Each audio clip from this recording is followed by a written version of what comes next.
Hello lads, ladies, gents, ladetts, whoever, whatever, and welcome back to another video. In a world of massive time sink addictive base building games that I have definitely found myself putting way too much time into, a game like today's game, Frostland, might not be on your radar, but it might end up being worth your time. Before continuing, I do want to say thank you to the developers for giving me a free copy for the purpose of this review. Frostland, unlike pretty much all of its peers, has an ending you can seek in roughly 4 hours, and that might not sound like a selling point, but considering you can get the game for less than $7 Australian, it's honestly worth it in my view. Gameplay is a lot closer to that of a clicker game rather than automation based like Factorio, all the while having a fantasy theme. Being a game based around clicking, there's not going to be a ton of mechanics to talk about, but there are some interesting things at least worth mentioning. Initially, we will start out with just a normal tree to collect wood from. Eventually, we'll unlock a basic stone, then the basic plant, and then ore. And in this case, the ore is going to be copper. I mention the ore specifically because it's the easiest to kind of make sense of everything.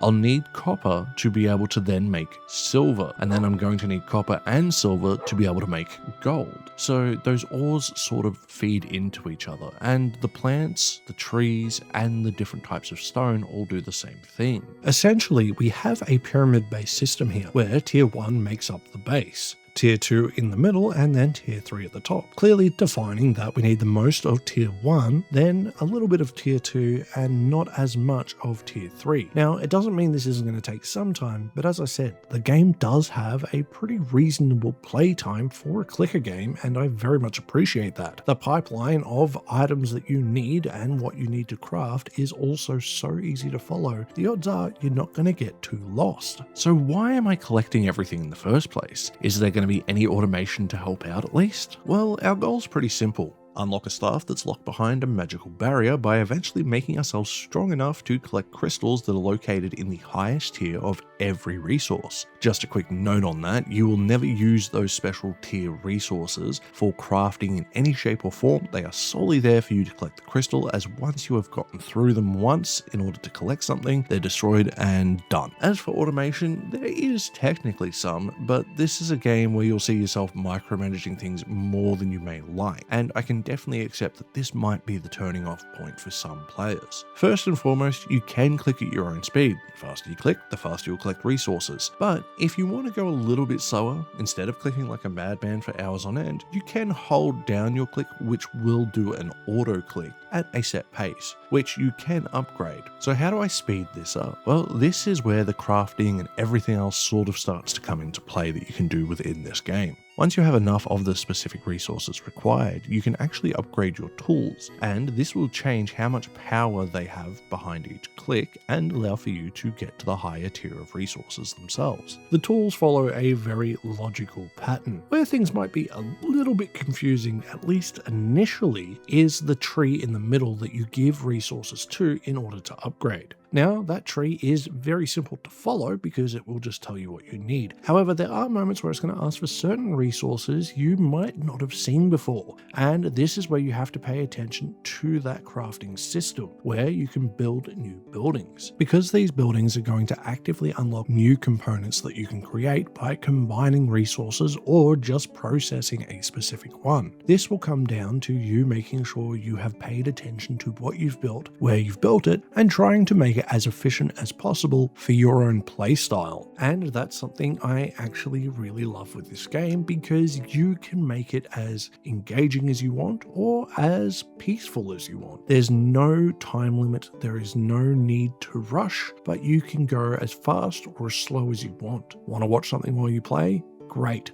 Want to be completely locked in and focused and try to finish it as quick as possible? Also great. And ultimately, the tree in the middle actually sort of allows for that, because you will get passive and active bonuses from unlocking the skill tree within. However, what makes it quite interesting is instead of being seen as just things to unlock for the sake of unlocking, they pretty much act as little goals, kind of nudging you in the direction to go in order to upgrade and make sure that you're progressing. Otherwise, you might find yourself getting stuck on a single tier or a specific resource for components without really getting anywhere. So it's actually fundamentally a well-designed game. there is a giant caveat to this praise, and that is the automation within the game. And that's more to do with what you might expect given the genre. For anyone who's ever played a clicker or just any factory builder or base builder, you usually have the ability to create an immaculate and incredibly efficient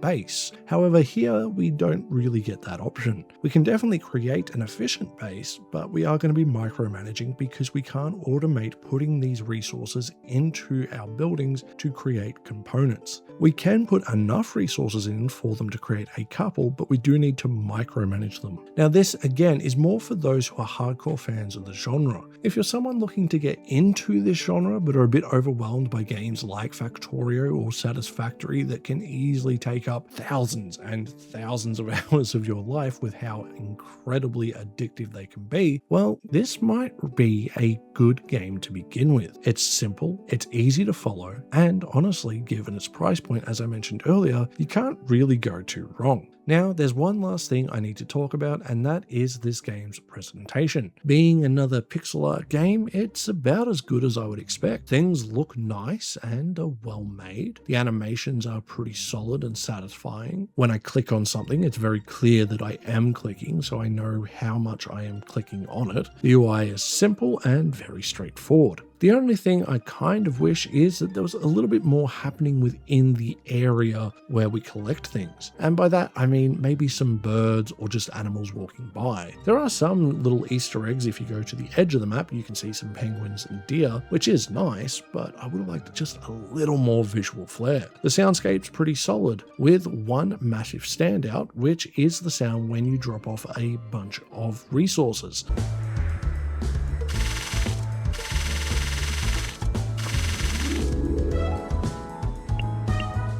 I don't know why I like it so much, but it scratches something in my brain in a way I cannot explain. If you're looking to get into the clicker game genre, Frostland might be the game for you, because it is a really well designed game. It's not the most incredible clicker game you're ever going to play. It's not the most addictive, it's not the most flashy. However, it is fundamentally well designed and you know what you're getting. It's a good value game in my opinion. If you have any other games like Frostland that you would like me to cover or that you just want to share, let me know in the comment section below, because honestly I love these types of games, especially the smaller ones that don't get the love I think they deserve.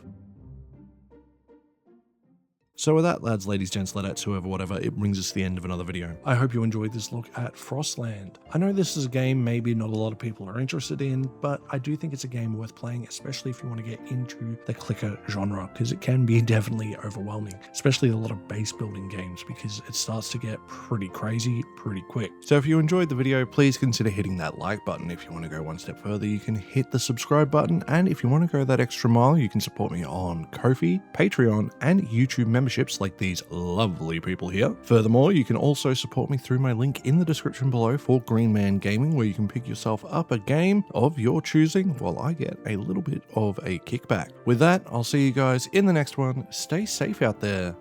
Bye.